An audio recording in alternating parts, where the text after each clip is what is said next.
네, 여러분 안녕하세요. 우리 오늘 또 구역 성경 공부 함께 시작하도록 하겠습니다. 오늘 함께 보실 말씀은 히브리서 12장 28, 29절 같이 보도록 하겠습니다. 같이 읽겠습니다. 시작. 그러므로 우리가 흔들리지 않는 나라를 받았은즉 은혜를 받자. 이로 말미암아 경건함과 두려움으로 하나님을 기쁘시게 섬길지니 우리 하나님은 소멸하는 불이십니다. 아멘. 예, 오늘 우리가 지난주에 이어서 나라가 임하시오며에 대한 내용을 생각해 보려고 합니다.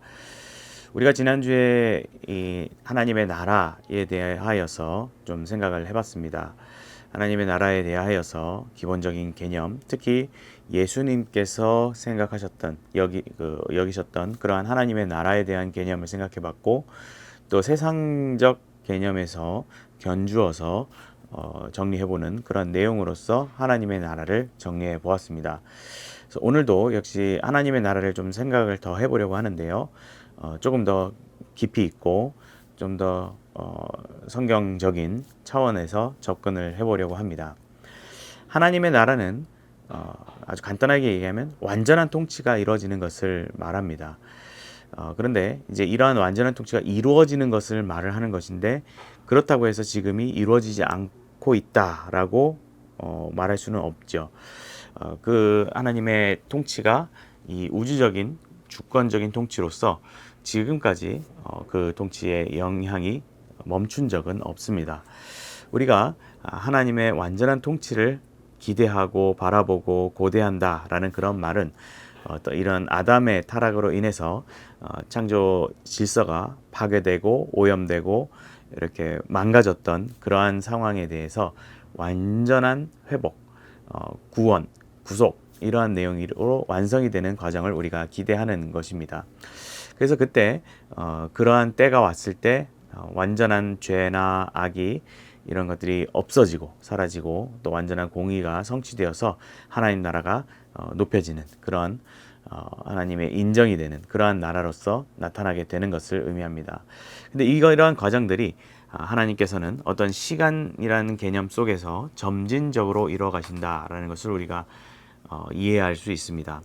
그래서 하나님께서 그런 것들을 일어나갈 때 점진적인 과정을 통해서 하시되 또 영적으로 그 일을 해나가신다라는 것을 이해해야 되는 것이죠.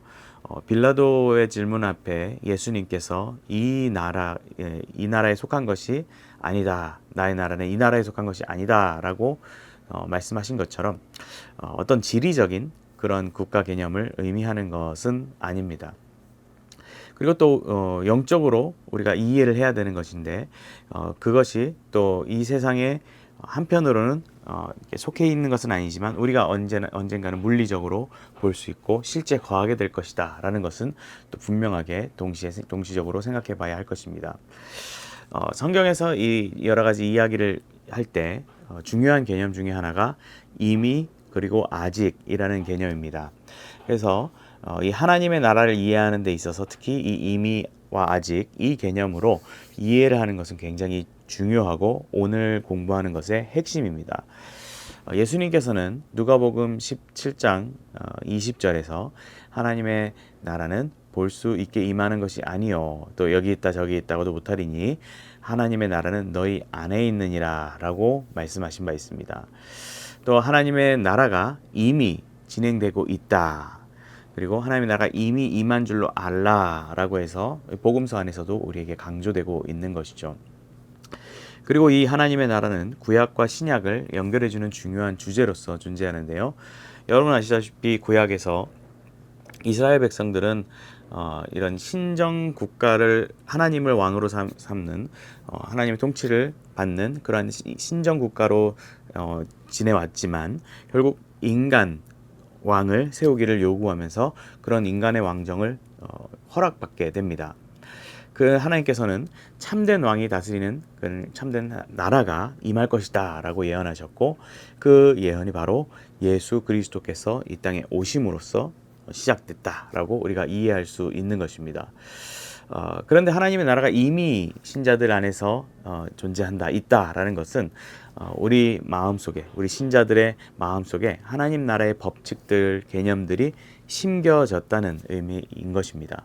그래서 우리가 그것에 대한 이해와 확신, 그것을 구하는 마음, 이런 것들이 우리 마음속에 이미 장착되어 있고 준비되어 있다라는 것입니다. 그래서 이것이 이미 시작된 하나님의 나라의 아주 중요한 모습을 나타내 보이는 것이라고 할 수 있겠습니다. 그래서 세례 요한과 예수님께서도 하나님의 나라가 가까이 왔다라는 선언을 하였는데, 그것은 또 이미 이런 시작된 나라에 대한 어떤 종말론적인 선포가 되기도 하고, 완전한 하나님 나라가 도래할 것이다 라고 하는 그런 메시지라고 할 수 있겠습니다. 그러면 우리가 이어서 생각할 수 있는 것은 이미 그리고 아직이라고 하지 않았습니까? 그 아직, 바로 장차 도래할 하나님의 나라도 우리가 함께 생각해 볼 필요가 있겠습니다. 하나님의 나라는 아직 완전하게 도래하지 않았다라는 것도 우리가 한편으로 같이 생각해 봐야 할 개념이겠습니다. 근데 이러한 내용들은 창조와 구속이라는 관점에서 우리가 이해를 할 필요가 있겠는데요. 세상은 하나님께서 창조하셨지만 아담의 타락으로 인해서 인간은 부패하게 되었고, 또 어떤 타락의 영향 아래 인간은 살아오게 됩니다. 그런 가운데 하나님께서는 특별 은총과 또 일반 은총, 이런 것들을 우리에게 베풀어 주심으로써 부분적으로는 악이 심판받고 또 의가 승리하도록 그런 형태를 갖추도록 하나님께서 만들어 놓으셨습니다. 그런데 이러한 의의 승리, 이런 것들이 완전하게 이루어지는 것은 아니고, 전체적인 하나님의 구속 역사라는 전체 틀 안에서 부분적으로 이루어지고 있다는 사실이죠. 아주 철저하고 완전한 수준은 아니다라는 것을 볼 수 있습니다. 우리가 이 세상 살면서 그런 모습들이 완전하지 못하는 것은 우리가 스스로 잘 알지 않습니까? 그래서 완전한 의미의 하나님의 나라는 아직 오지는 않았다라는 것을 우리가 볼 수 있습니다.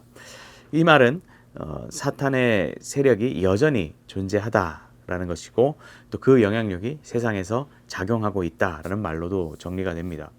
그래서 우리가 이 마음속에 이미라는 개념의 하나님 나라의 법칙이 자리 잡았다면 이제 새 하늘과 새 땅의 도래와 함께 완전히 성취될 나라로 가게 된다라는 것입니다. 그래서 그날에는 어떤 타락으로 인한 악과 죄가 철저하게 어떤 심판의 하에서 완전하게 소멸되고, 또 구원이, 모든 택자들, 그런 택자들의 구원이 완성되면서 하나님의 완전한 통치, 완전한 공의가 이 땅에 충만하게, 온 세상에 충만하게 된다라는 것입니다. 그래서 그것은 완전히 새롭게 된 나라이고 또 반드시 도래할 하나님의 나라다라는 것입니다. 자, 우리가 이러한 개념으로 이제 정리를 해보고요. 그런 나라가 임하기를 기도하는 것은 무엇을 의미하는가? 하나님 나라가 임하기를 기도하는 것은 어떤 뜻인가? 라는 것을 우리가 생각해 봐야 하겠습니다. 하나님의 나라는 하나님께서 친히 가져오시는, 또 하나님의 주권에 의해 도래하는 하나님의 나라입니다. 동시에 또 그 나라는 이미 확정되고 선포된 어떤 완성된 미래이다라고 할 수 있겠습니다. 그럼 우리가 그 기도는 무엇을 의미하겠습니까?